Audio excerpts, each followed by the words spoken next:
Launched in March 2024, Nova Scotia's Community Solar Program contributes up to 100 megawatts of solar-generated electricity to Nova Scotia's grid. Municipalities, cooperatives, businesses, nonprofits, First Nations, universities, and colleges, they can all invest in and manage community solar gardens. We're going to hear all about it from Julia Lindsay. She's coming up next.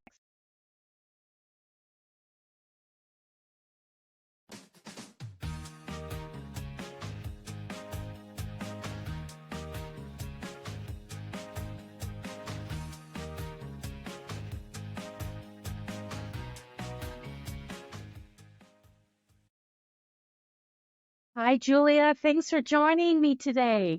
Thank you for having me. It's really great to welcome you here because the Community Solar Project it's the first in Canada, and it's kind of a really cool, claim to fame. So, how did the Community Solar Project begin?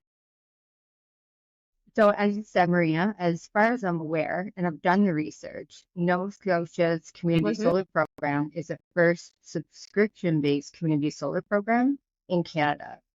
The concept emerged in 2020 amongst discussions from our department, input from stakeholders, and feedback from the public who want to be able to participate in the transition to renewable electricity.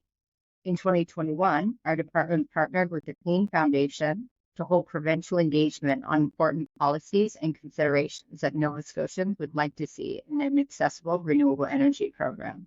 Fast forward, and here we are today. It was awesome because it was launched in March of 2024, so this past spring. How has the reception been so far?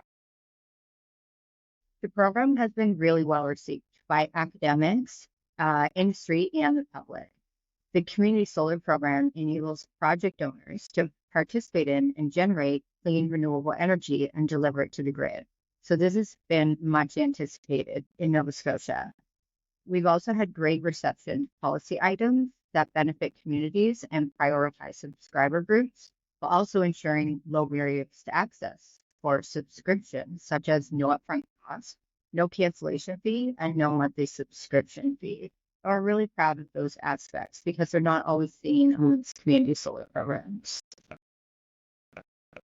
Would you be able to walk us through the benefits of the program? Absolutely. There's many benefits to any renewable energy program, of course, including reducing greenhouse gases, improving grid reliability and resiliency, and encouraging economic development. The main benefit that is unique to the Community Solar Program is increasing accessibility to communities and individuals to participate in and benefit from generating renewable electricity.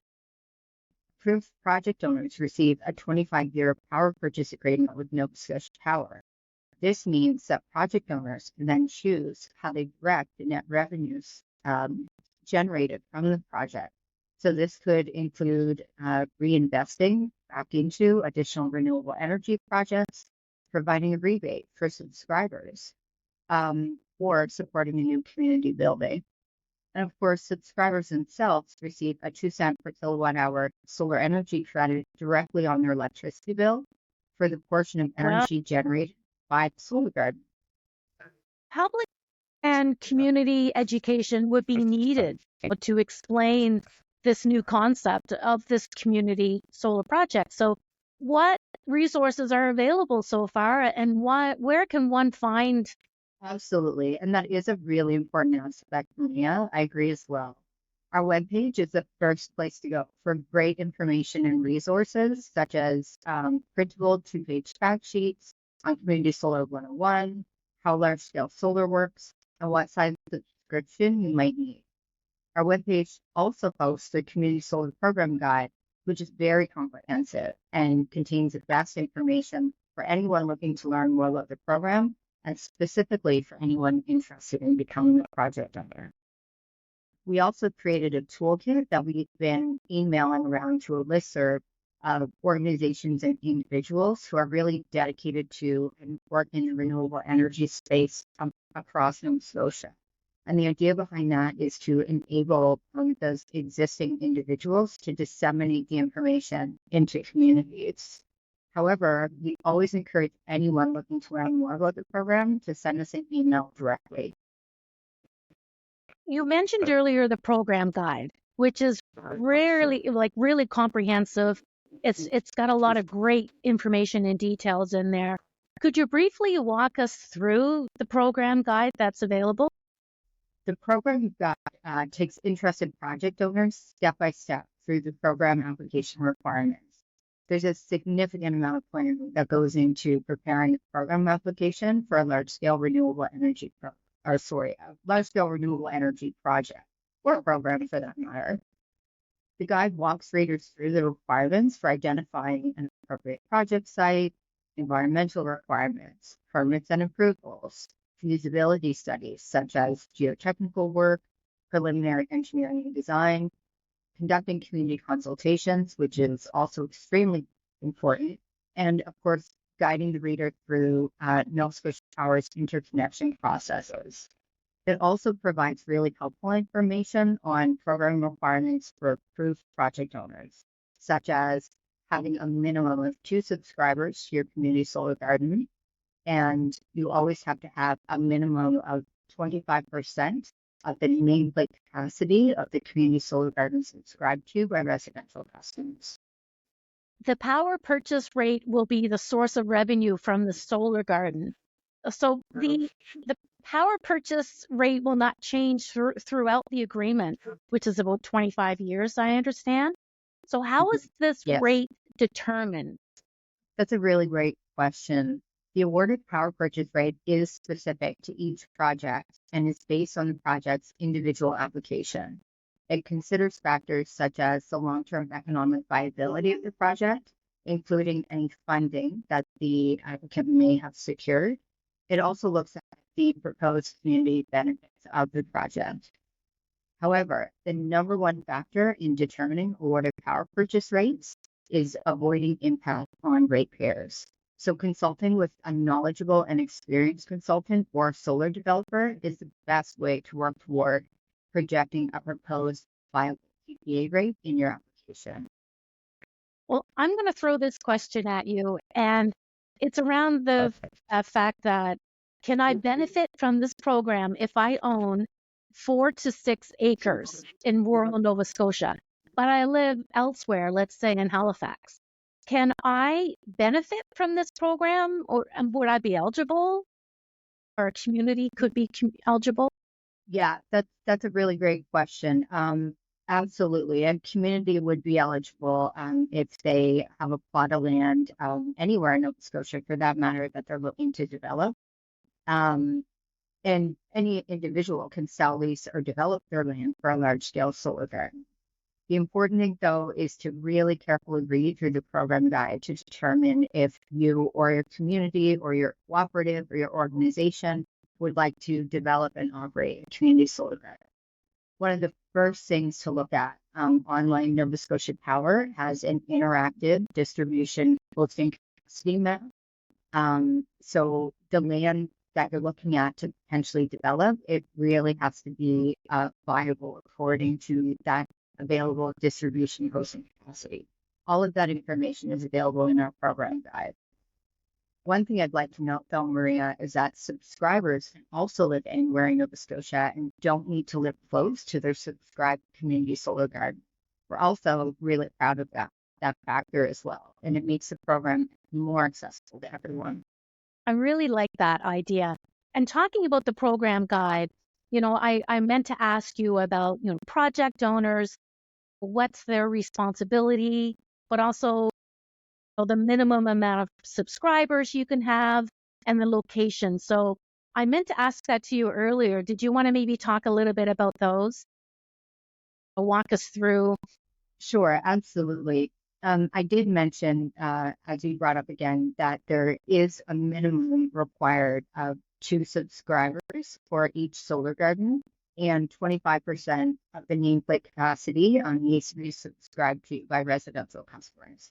Of course, we encourage community solar gardens to engage additional subscribers who are over and above the two. And that is really laid out in the program application. Program applicants need to show how they're going to engage their subscribers and who they're going to engage, and if they're going to prioritize specific communities or subscribers. What is the recommended timeline for creating a community solar garden? Because sometimes projects can kind of go off the rails sometimes, or might get delayed by certain things. So is there a recommended timeline? As you said, with project management, there's so many inputs and factors that can affect timelines. And of course, the timelines for a community solar garden can depend a lot on the size of the garden, given that the eligible project size for the program is between 0.5 megawatt up to 10 megawatts. So that's a significant difference in size. To give you an idea, 0.5 megawatt might take 3 to 5 acres of land, and 10 megawatts, you're looking at 50 to 60 acres of land. So that's quite a difference in scale. That said, though, 6 months to 1 year to prepare the application, get it submitted, and receive approval is generally a good timeline to keep in mind, and about 2 years for construction from the time that you receive approval. It's really good to know. I really appreciate you walking us through all of the steps and clarifying this innovative project. What's next for community solar in Nova Scotia? The program has a rolling intake until the 100 megawatt program capacity has been reached, so we expect to have it ongoing for at least a few years. In March, the provincial government also announced $5.2 million in funding to support community solar projects. We're really excited about that, and we'll share more information as soon as we have it available. Beyond that, there's also lots of work left to be done, getting projects approved, built, and engaging and onboarding subscribers and getting projects interconnected and up and running. Nothing but excitement in the future for community solar in Nova Scotia. I'm super excited too. And I would love to have you back in a few years, perhaps if this podcast is still going around, but I'd like to have you back for an update and to see how it's being received. That would be a really cool thing to do. I'd love to have you. So thank you. That sounds wonderful. I'd love to come back and report on the progress. All right. Well, that's it. So if people want to have more information, we will provide the website and for how people can learn more about this program and how they can get involved. And of course, you and your team are always available and very, very helpful in answering all sorts of questions. So thanks, Julia. Thank you so much, Maria.